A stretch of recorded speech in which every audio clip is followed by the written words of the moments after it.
Saludamos al doctor Rafael Loyarte, académico constitucionalista, mientras en Ecuador, doctor Loyarte, al tiempo de darle la bienvenida, le propongo esta primera pregunta.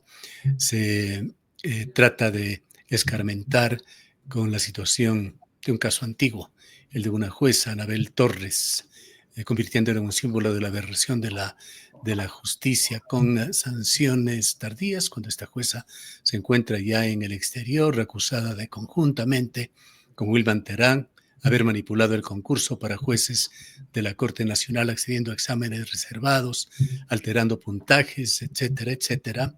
Hoy en Ecuador, el gobierno ha optado por el proyecto de ley de integridad pública por el endurecimiento de penas para jueces y fiscales para tratar de fortalecer la transparencia y la rendición de cuentas en la función judicial. Quisiéramos conocer su punto de vista sobre este proyecto. A ver, en primer lugar, buenos días, don Gustavo, un placer estar con usted, con todos los amigos de Antena 1. Lo primero que se debe considerar, don Gustavo, es que no hay nada más pernicioso que la arbitrariedad judicial, y más aún que sea un juez el que viole la ley. Porque si la arbitrariedad y la violación de la ley proviene de una autoridad administrativa, uno tiene jueces a donde acudir y solucionar el conflicto. Pero si el violador de la ley, si el arbitrario es el juez, no hay quien te rescate. Pero también hay que tomar en cuenta otra cosa. Los meros endurecimientos de pena en la letra de la ley no pasan de ser un placebo. Es decir, mecanismos que se emplean para darle cierta satisfacción a la gente, pero que en realidad no curan la causa. Si es que el gobierno me dijera, mire, tenemos un montón de condenas contra jueces que prevarican, es decir, que dañando la causa pública para beneficiar a una parte y perjudicar a la otra, dictan sentencias o autos violando la ley, y tenemos tantos casos, pero las penas son muy pocas, o sea, muy reducidas, yo podría entender un endurecimiento de penas. Pero ¿cuántos jueces tenemos en Ecuador condenados por prevaricato? ¿Cuántos jueces tenemos en Ecuador condenados por alterar la realidad procesal? ¿Cuántos hay? Porque más allá, los casos al final, los que uno dice, el caso Metástasis, el caso Purga, son nada en comparación con el sinnúmero de casos que nos habla el gobierno de esta misma jueza a la cual usted se refiere, que ni siquiera está en el país. Entonces, hay otras cosas que hacer. El tema de decir vamos a mostrar los rostros de los jueces que otorguen sustitutivas. Primero hay que irse a la Corte Constitucional y pedirles que corrijan la jurisprudencia que obliga a dictar sustitutivas antes que la prisión preventiva, y que han excluido absolutamente los temas de dictación de prisiones preventivas sin analizar la racionalidad y necesidad de la imposición de esa medida cautelar, toda vez que no se puede tratar al procesado como un condenado previo. Entonces, todas estas cosas hay que pensar. Es decir, estamos hablando para el gran público, para decirle simplemente y a la opinión pública, mire, esto estamos haciendo, pese a que con eso no arreglas mucho. Esto es como el tema de cuando nos dicen, vamos a endurecer las penas contra los sicarios. Sí, los sicarios matan a cambio de dinero. No están pensando en si los van a condenar a 10, 15, 20, 25, 40 o 50 años. Esa gente está pensando en que matan y ni siquiera son identificados. Peor, capturados, menos aún procesados. Condenas. Es decir, la pena en sí misma, y mira, yo soy derechista, no tengo ningún cariño por la gente que viola la ley. Es decir, uno puede decir, vean, el Código Integral Penal encuentro penas ridículas. Pero, bueno, primero impongamos lo que hay para luego decir son insuficientes. Porque si estoy hablando de agravar penas que no se imponen en el Ecuador, eso tiene nombre, placebo, así se llama eso. Quisiera preguntarle también a usted sobre ese intento del gobierno por tratar de mejorar la justicia. Se entiende que las intenciones buenas estarán en el fondo, con esta serie de medidas, advertencias que ha hecho hacia jueces y fiscales, que ha Perdón, motivado también interrumpe. críticas en el sentido de que haya... Eso lo ¿Perdón? tiene que hacer el Consejo de la Judicatura y no el gobierno. El gobierno tiene un vocal que no ha nombrado, porque si el gobierno quiere decirme que quiere arreglar la función judicial, primero nombre su vocal. Pues. Entonces, qué bonito que el ministro Reinberg me hable de cosas y el presidente de la República me hable de cosas cuando no siquiera nombra su vocal en el... Mande la terna. Pues. O sea, comience por ahí, ¿cierto? Entonces, ¿cómo es posible que el gobierno me hable de esto y no mande su terna para reemplazar a la señora Yupanqui? Ya. Entonces, me está diciendo lo que no hace.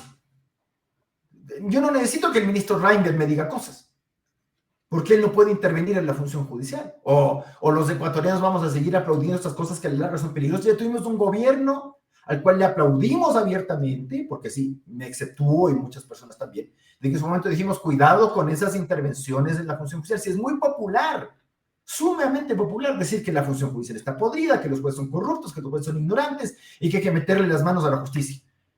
Ya emplearon, ahora ya nadie dice meter las manos en la justicia. Ahora ni siquiera utilizan esa ridícula expresión. Pero a la larga es eso. Entonces vamos a seguir apoyando este tipo de cosas para luego en 5 años estar quejándonos. Pero también le digo al gobierno una otra cosa. Este tema de pretender meter las manos en la justicia, aparentemente con esta clase de temas, sino para lograr otra clase de finalidades, al final se te revierte. Se le revirtió a Correa, como se le revirtió a Fujimori, como se le ha revertido a la señora Cristina Fernández y al señor Evo Morales. A todos se les revierte esta cuestión. Cuidado con eso. Meter ¿Qué le política. parecieron a usted las declaraciones del ministro del Interior con respecto al arresto domiciliario? Me parece insuficiente. Porque nosotros no estamos para ver declaraciones de televisión. Mande los proyectos de ley, si es que es la ley la que te obliga. Te obliga. A ver qué puede hacer el juez frente a una ley que obliga a otorgar arresto domiciliario a las personas de la llamada tercera edad, más de 65 años. No puede ejecutar una prisión preventiva en una persona mayor de 65 años, salvo ciertas condiciones gravosas. Por ejemplo, que violes el arresto domiciliario. Pero si no lo viola, eso lo dice la ley, o sea, no es una cuestión que esté en manos del juez. Salvo que el ministro Reinberg le esté diciendo a los jueces que tienen que violar la ley. A ver, entonces, ¿cómo es la cosa? El ministro decía también que se está abusando de esa figura por parte de jueces, particularmente para favorecer a criminales. Sí, aclaremos las cuestiones. Entonces, primero con el arresto domiciliario, que yo estoy de acuerdo. O sea, yo puedo estar a decir, vea, si el arresto domiciliario es una cuestión sumamente complicada, porque le tienes que tener a una persona en un sitio que no es del adecuado, porque es la casa de la persona, el departamento de esa persona, que en un sitio no es, ni un centro de detención, ni peor un centro de rehabilitación, pues, y le tienes que tener ahí, en su casa, esperando que no se te escape por la ventana de atrás. Ahora, habrá gente que diga, ¿pero para qué me voy a escapar? Pues, si yo me salgo del departamento de la casa, riesgo a que ahí sí me clave la preventiva. O embarazadas. El tema de las mujeres embarazadas. Entonces, sí hay casos en los cuales la ley te impone, no es que te faculta simplemente, te impone, te obliga imperativamente a imponer arresto domiciliario. Entonces, si no quiere eso, vaya y presente el proyecto de ley que se modifique el Código Integral Penal. Pero va a tener que pasar una segunda cosa. No vaya y diga esto en la Asamblea para que nosotros escuchemos una cosa como decir, tiene la razón el ministro Reinberg. Es caro e ineficiente tener esta, porque tiene que tener policías pues vigilando al arrestado domiciliario, además en penosas condiciones para el funcionario policial, pues, porque el patrullero, ¿dónde está el policía? Muriéndose de frío. Bueno, en vez de estar incluso resguardando el orden público. Pero también tiene que darse un pasito por la Corte Constitucional, porque es la Corte Constitucional que en esta clase de intentos sucesivos de tratar de, primero, prácticamente empujar a que se ordenen prisiones preventivas. También hay que ver lo otro. Si la prisión preventiva es contra alguien que termina siendo inocente, ¿le indemnizamos al señor? Ya, bueno, esa es la segunda parte. Pero la primera parte, tiene que ir a la Corte Constitucional y convencer a los jueces de la Corte de que la medida, de que la prisión preventiva no debe ser de última ratio, que no se debe demostrar, como dice el Código Integral Penal y como dice la Constitución de la Corte, que es necesaria y que las demás medidas cautelares no privativas de libertad no son suficientes para asegurar, porque para eso es una cautelar, como la prisión preventiva, entre otras, asegurar la comparecencia del procesado en el proceso y ejecutar una eventual sentencia condenatoria. Para eso es, no son, la Corte lo ha dicho, la Constitucional, no son condenas anticipadas. Entonces la gente puede creer que no tiene que decirle sí, deberíamos meter presos a todos los procesados. ¿Y en dónde? A ver, digamos que hacemos eso. Pero es que el ministro Reinberg nos puede explicar en dónde va a meter a esta gente. Porque ya creo que tenemos problemas de hacinamiento en los centros penitenciarios ecuatorianos. Entonces, ¿dónde los voy a meter? No hemos tenido problemas con el hacinamiento. Y luego empezamos a... Claro, por una parte te dicen el tema de que no, de que la prisión preventiva debería ser casi siempre, que los jueces que otorgan las sustitutivas son unos no sé cuánto. Sí, ¿y dónde los pongo? Para luego andar concediendo indultos. Porque hay mucho. E indultos en masa, ¿no? No digo que lo ha hecho, porque no lo ha hecho el presidente Novoa, se hizo hasta el anterior. Empezamos ya, no tengo dónde poner gente, empezamos a indultar, porque necesito, para que entren los unos, tienen que salir los otros. Entonces, arreglemos los problemas de fondo primero. Si la función judicial es mala, tenemos que arreglar el tema, no para este caso específico, sino para la generalidad de los ciudadanos. Y si tengo problemas carcelarios, bueno, tengo que arreglar haciendo... ¿La cárcel del encuentro? ¿Qué será de la cárcel del encuentro? ¿Cómo va cambiando el panorama, doctor Ollarte, con estas iniciativas del gobierno? En todas ellas, pues es un eje transversal con el objetivo de combatir a las mafias, a su poder económico. El gobierno ha propuesto, algunas leyes ya están aprobadas, otras están en estudio, incluso intervenir en zonas protegidas, pero ha emitido la ley de inteligencia, la de solidaridad, el proyecto de ley orgánica de integridad pública que pretende, entre otras cosas, modificar el Código Orgánico Integral Penal, el Código de la Niñez y Adolescencia en el tema del juzgamiento a menores de edad. Yo creo que el tema del juzgamiento a menores de edad, perdone que me refiero a eso, es un tema que tiene que someterse a debate de manera seria. Porque uno en abstracto, yo puedo coincidir, yo puedo decir, mire, los tiempos han cambiado y ya estos chicos de 17 años, así como muy menores de edad, o sea, porque en el pasado se entendía, en el siglo XX, de que un menor de edad no tenía el discernimiento de un mayor de edad. Pero ya un chico que se va bajando a 4 personas, pues no me parece pues, que sea tan niño, ¿no? Pero es una cosa que podemos discutir, porque otros me van a decir que no, que la política criminal. Sí, pero es una cuestión que debe ser discutida. Pero tampoco vengamos con esta cuestión de que aquí no hay cómo discutir absolutamente nada. Pero si lo vamos a discutir, lo vamos a discutir bien. Porque ese tema del contrabandeo de normas ya estuvo bueno, pues, o sea, perdón, estamos poniendo ese tema de la responsabilidad penal de menores de edad en un segundo debate, o sea, no en el primero. Y la Corte Constitucional en esto ha sido claro, porque yo veo que los señores asambleístas de la oposición repiten como pajaritos el tema de la unidad de materia. La unidad de materia. Es que no se puede hacer esto. Sí, pero hay otra cosa. La Corte lo que te ha dicho, más allá del tema de la unidad de materia, ¿ya? Del eje transversal, porque más te repiten estas palabras, lo repiten como pajaritos, es, la Corte ya te ha dicho de que el tema del debate parlamentario, especialmente en materia penal, es indispensable. Y que, por lo tanto, estas propuestas de modificación legal tienen que ser acabadamente debatidas. Es decir, sí tiene que aparecer en un proyecto. Ese proyecto debe pasar por los dos debates. Entonces, el tema de meter para el segundo debate este tema, que a mí me puede gustar o desagradar, ya contiene no solamente el tema del vicio formal de la unidad de materia, sino también el segundo vicio formal que ha dicho la Corte, de no debatir suficientemente el proyecto. Yo no sé por qué hay el afán del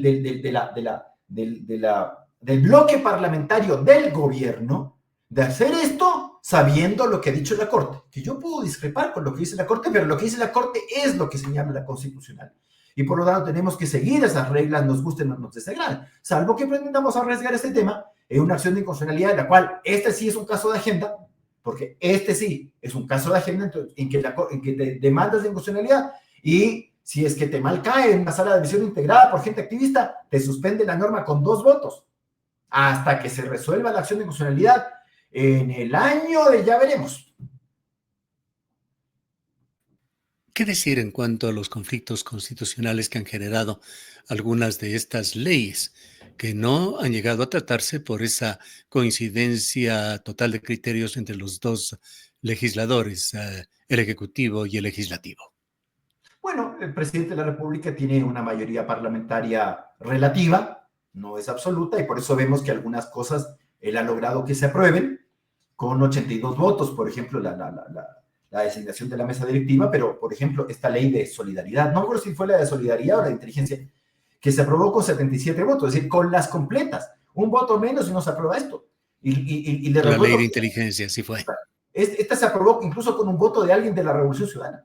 Ahora, debo decirle también que, por ejemplo, esta ley de inteligencia no fue iniciada por el gobierno.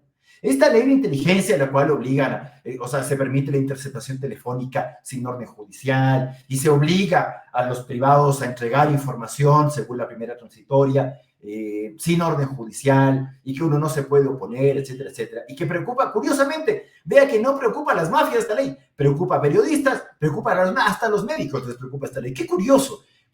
Esta ley de inteligencia le preocupa al ciudadano y no a los GDOs. Porque al GDO que le vas a pedir información, al GDO, bueno, está bien. Y los señores de los GDO saben cómo esquivar estas cuestiones de las escuchas telefónicas. No usted, pues, ni yo. Entonces, qué curioso que esto preocupe al ciudadano común y silvestre y no esté preocupando ni al narcotráfico ni a las mafias. Qué curioso. Pero este proyecto de ley de inteligencia no fue iniciada por el gobierno de Daniel Noboa. Fue iniciada por el Grupo Parlamentario de la Revolución Ciudadana, fíjese usted, mire usted. Y esa ley, claro, en el 2018 fue dejada ahí, porque ya hubo la escisión entre en la revolución, lo que ahora es Revolución Ciudadana, antiguamente Alianza País, entre los correístas y los morenistas. Y como ya hubo esa escisión y ese conflicto, esta ley quedó ahí votada. Y el presidente Noboa o su grupo parlamentario han recogido pues esta cuestión. Yo quisiera saber qué hubiésemos dicho si esta ley de inteligencia se aprobaba, por ejemplo, en un eventual gobierno de doña Luisa González. Estaríamos saltando como canguil, diciendo, vea lo que nos quiere poner la señora González. ¿Cierto? ¿Cierto? Pero aquí en el Ecuador creo que tenemos clara la cosa. Aquí no importa lo que se hace, sino quién lo hace. Lamentablemente es así. Una ley abiertamente peligrosa con los temas de los gastos especiales, con el tema de estas intervenciones sin orden judicial. Y yo insisto en un tema, el gran discurso aquí es que los jueces son malos, es que la justicia está infiltrada. Bueno, pues entonces si los jueces son malos y la justicia está infiltrada, no solamente son para los casos que a usted le gusta, presidente, sino para todos los casos. Entonces hay que arreglar eso, porque si se trata entonces de saltarnos el Poder Judicial, desaparezcamos el Poder Judicial, ya de una buena vez. Es que no es que una vez sí y otra vez no. Sigue, doctor Ollarte, faltando tiempo para hacer evaluaciones de actuaciones que van a desenvolverse a lo largo de 4 años, pero las cosas se están dando de una manera bastante vertiginosa en la Asamblea Nacional. ¿Cómo juzga usted su papel? El papel de la Asamblea. En lo que va desde su instalación el 24 de mayo. A ver, yo vi los debates de esta famosa ley de inteligencia y por lo menos de eso puedo decirle que fue penoso. Notorio. Seguimos, porque esto es algo que se creó en los tiempos de la Revolución Ciudadana. Porque hasta antes del año 2007, las leyes debían ser debatidas artículo por artículo. Entonces, no es que podías llegar al segundo debate y lanzarte un discurso etéreo sobre cualquier cosa indefinida y decir qué bonita ley y que el que no aprueba esta ley es un narco no sé cuánto y el otro le dice, qué curioso, la Revolución Ciudadana, que fueron los que propusieron esta ley, les dicen a los de ADN que esta ley es para la arbitrariedad y para el abuso. Bueno, ustedes han de saber, señores de la Revolución Ciudadana, que esta ley era para el abuso, si ustedes lo hicieron. Era para controlar a los ciudadanos, para intervenirle, para eliminar la oposición. Me parece eso honestidad espontánea. Creo que no se han fijado de que esa ley salió de ese grupo parlamentario hace 7 años. Pero bueno, cuando uno veía ese debate vacuo, uno se da cuenta por qué las leyes salen así. Es decir, a ver, ¿por qué? Por ejemplo, en la ley de solidaridad, ¿se acuerda que para el primer debate existía el llamado indulto, el indulto preventivo? Y que para el segundo debate ya quedó como indulto diferido. Bueno, cuando reforman el Código Integral Penal se siguen refiriendo al indulto preventivo. Una ley mal hecha. Una ley como esta de seguridad, que indica que para que no haya la prisión preventiva en contra del miembro de la fuerza pública que actúa en los casos de conflicto interno, tiene que haber el indulto preventivo. Pero cuando reforman el Código Integral Penal dicen que en ningún caso puede haber prisión preventiva. ¿En qué quedamos? ¿Se requiere o no el indulto preventivo? Así de mal hecha la ley. Es que no se trata de decir yo estoy a favor o no de la, sino decir, es que ni siquiera tiene sindéresis la ley. No tiene correspondencia. O una ley de inteligencia en la cual se señala que los gastos especiales son analizados por el Contralor hasta 3 meses antes, que no puede revisar para atrás, y que luego de la revisión del Contralor se incinera. Y que incluso con eso, en el caso específico de gastos especiales, no hay posibilidad de ninguna revisión, por parte de ninguna fiscalización. ¿Para qué me pone luego de que se puede fiscalizar en sesión reservada? ¿Qué quiere fiscalizar en sesión reservada? Lo que no existe, porque ya se incineró. Porque antiguamente con los gastos reservados no era así, por si acaso. ¿Se acuerda el caso de AGIC? El Contralor revisaba, se microfilmaba la información y se depositaba en las bóvedas del Banco Central. Por eso se pudo hacer el juicio de AGIC. Bueno o malo, pero aquí nada. Entonces, cuando usted ve los debates y dice, bueno, si así vamos a debatir la ley al buen tuntún, con incluso gente, porque yo puedo entender que un exfutbolista que por último nos dio alegrías al país, clasificándonos a nuestro primer mundial, haciendo goles en nuestro primer mundial, clasificándonos al segundo mundial, yo puedo entender que le cueste leer, pero no alguien que ha sido ministro. Y esa es otra cosa. ¿Por qué leen en los debates? Antiguamente estaba prohibido. Estaba prohibido leer en los debates parlamentarios. No para demostrar gran oratoria, que ni leyendo o no leyendo no se le atiene, sino para que uno sepa que lo que está expresando el parlamentario son sus ideas y no es que está leyendo lo que le ha escrito otro, lo que le está mandando a decir. Por eso se prohibía leer.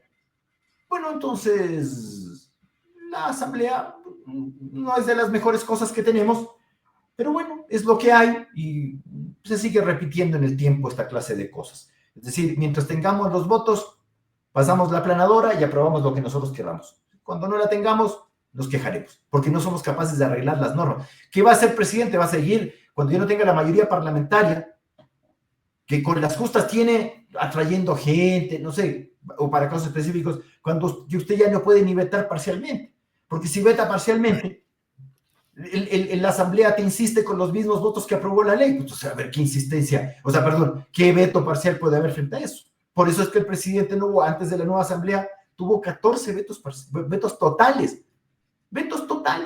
porque ya no podía vetar parcialmente con este juego de los quórum.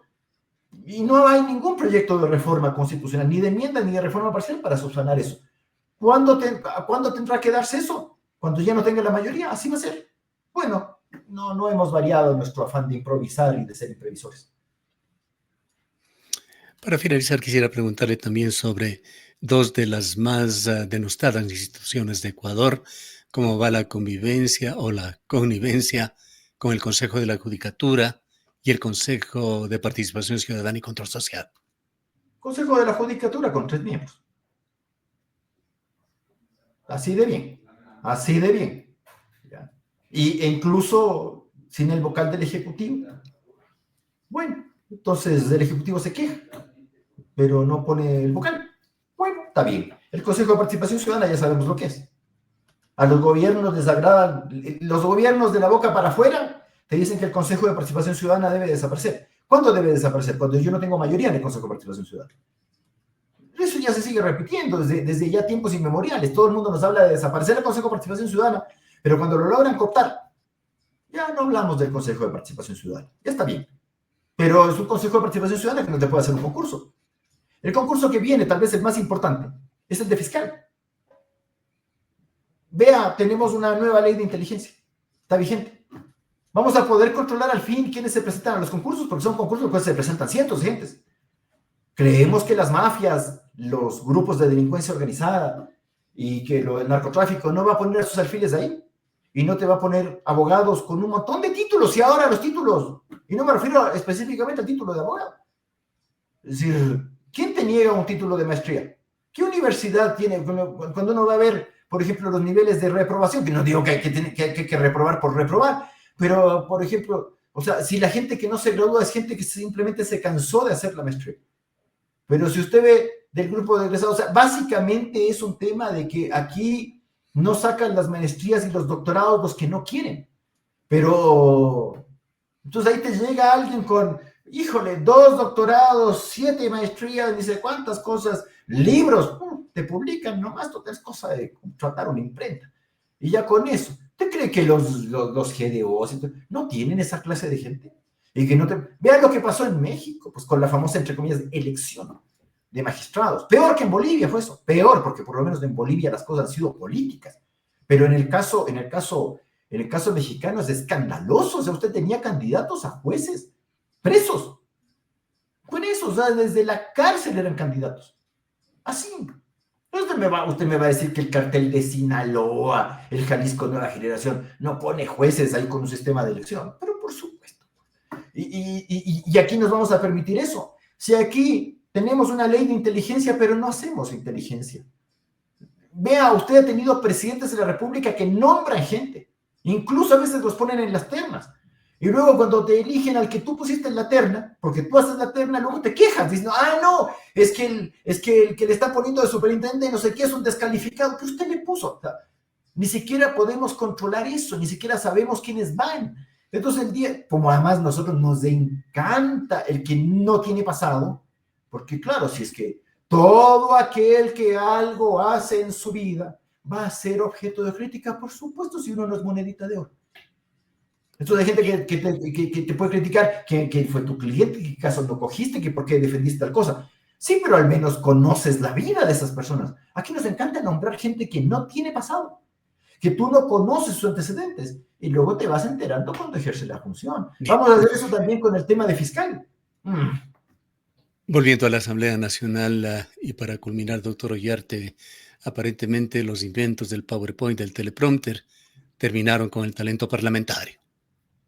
Es que ni siquiera es eso, porque claro, el teleprompter, como usted dice, son esas pantallitas que la gente tiene ahí adelante y que te hacen ver que alguien está hablando sin leer, pero está leyendo, ¿ya? Porque además son transparentes, o sea, desde el punto de vista del público a veces no se nota que hay un teleprompter, son hay dos cositas, a veces ponen uno arriba o dos acá. Entonces, cuando te ponen dos acá, entonces usted está así, usted habla y parece que usted se supiera las cosas.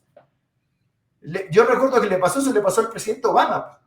Hablaba sobre un tema con una suficiencia, pasa uno de estos del servicio secreto y se va llevando un cable y se desconecta el teleprompter, el tipo se quedó callado. Está hablando con tanta suficiencia y se le borró el cassette, como diríamos antiguamente. Hoy día como que te saquen se te cayó la señal de internet, diríamos ahora.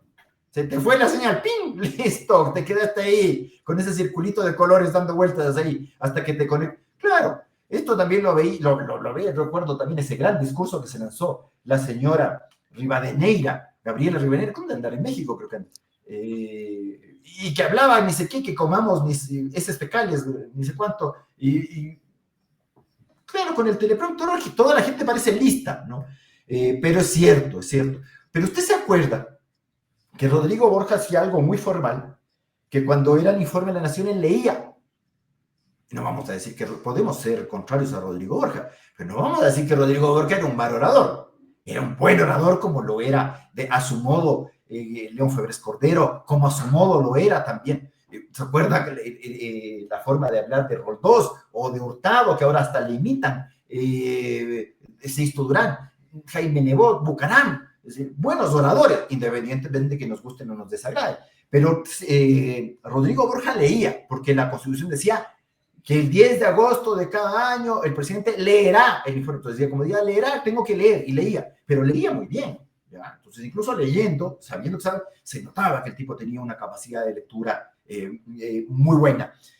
Hoy día ni para eso les da, porque ahora hay que hacer media training, ¿no? Es que no solamente teleprompter, te hacen media training. Yo todavía les pregunto a mis amigos que hacen media training, ¿qué significa poner las manos así?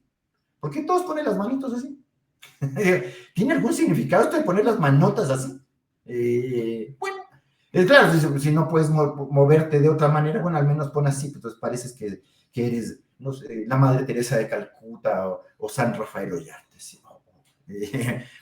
Pero te enseñan esas formas, y muchas veces los discursos más allá del teleprompter y más allá del media training son discursos vacíos, o sea, no te dicen nada. Vamos adelante con el Ecuador porque vamos a progresar con este pueblo y estas leyes van a hacer que no cederemos frente a las mafias y a la delincuencia. Un poquito más de hechos antes que palabras. Estas leyes, mientras no sea cierto de que en realidad dominemos sepamos quién es nuestra población, quién es la gente, y podamos dominar, con estas leyes usted no va a lograr por sí mismo dominio territorial. ¿Le va a dar presupuesto a las Fuerzas Armadas? Porque para esta maravilla hay que dar presupuesto. Pero es que en el Ecuador, además, el propio gobierno nos convence de que con bases militares solucionamos la delincuencia. Entonces, seguimos siendo irresponsables. Entonces, aquí nos seguimos creyendo. A ver, ¿qué le dijo el señor Lazo respecto de la extradición? con nombre y apellido le digo, que con la extradición de ecuatorianos vamos a deportar a los delincuentes. Y eso que la extradición que aprobamos el año pasado es mucho más amplia que la que propuso Lazo, que era solamente para la delincuencia transnacional. No, esto es para todos los casos, sin distinción. Y uno decía, pero es que no se deportan delincuentes con la extradición. Es un juicio en el cual un estado, en el cual un ecuatoriano cometió, si usted comete un delito en Bolivia, antiguamente yo no le podía extraditar, tenía que juzgarle en el Ecuador, conforme a las leyes ecuatorianas, por un delito que usted cometió en Bolivia. ¿Cuántos juicios hubo, aparte de ninguno? Entonces uno dice, claro, eso es para entregar a los delincuentes que han delinquido en otro país, no es para qué país va a ser tan generoso. Japón me va a decir, oiga, Ecuador, usted tiene muchos delincuentes, mándeme algunos para yo juzgarles acá y condenarlos acá. Así ha de ser. Esa mentirota nos creímos. Y la gente se deja convencer. Con las bases, yo estoy de acuerdo con que se elimine la prohibición de bases militares, pero no me creo el cuento de que con una base militar se combate la delincuencia interna si las bases militares no son para eso. Pero bueno, vamos a seguir con estos bulos y vamos a seguir con estos placeos. Bien. Gracias, doctor Ollarte, por habernos acompañado. Siempre un placer.